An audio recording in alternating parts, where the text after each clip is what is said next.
காசி பாப்பா என்னைக்கும் போல அன்னைக்கு வந்தார். இசைக்கியமான ஐயர் எப்ப வருவார்னு காத்திருந்தார்.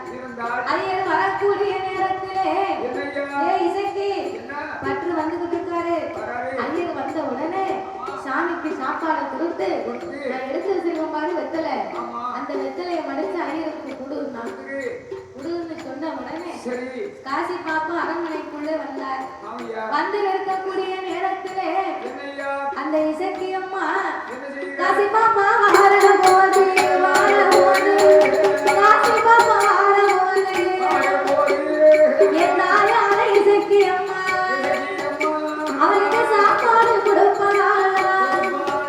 அப்போ சிலை மைதடவி வேதத்து கொடுப்பாளா.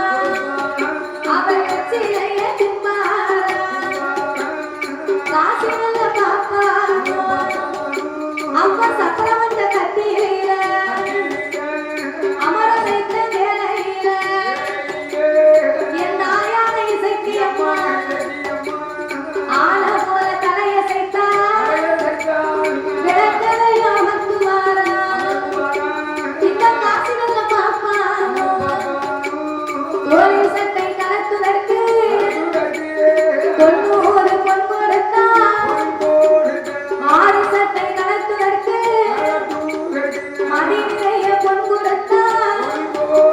அவரை சட்டை கலந்துதற்கு அரை காசு பொன் கொடுத்தார். தாயான இசக்கியம்மா மாலையிட்ட மன்னன் போல மாலையிட்ட மன்னன் போல அவரை மகிழ்ந்து வெல்ல இருப்பார்.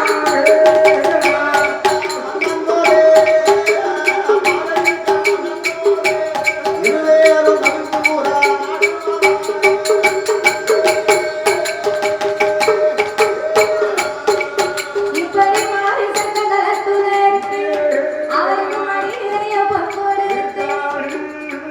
தாயான இசக்கியம்மாளுக்கு வெத்திலையில மை இருக்குன்னு அம்மாளுக்கு தெரியாது. சிவகாமி காட்சிக்கு மட்டும்தான் தெரியும். அப்ப இது சாதாரண வெத்தலை தானே அப்படின்னு அம்மா எடுத்து கொடுக்க சப்பரம் வந்த கட்டிலே அமர்ந்திருந்த போது ஆணை போல் தலையசைத்தார். ஆபரணத்தை எல்லாம் களைச்சி வைத்தார். விளக்கு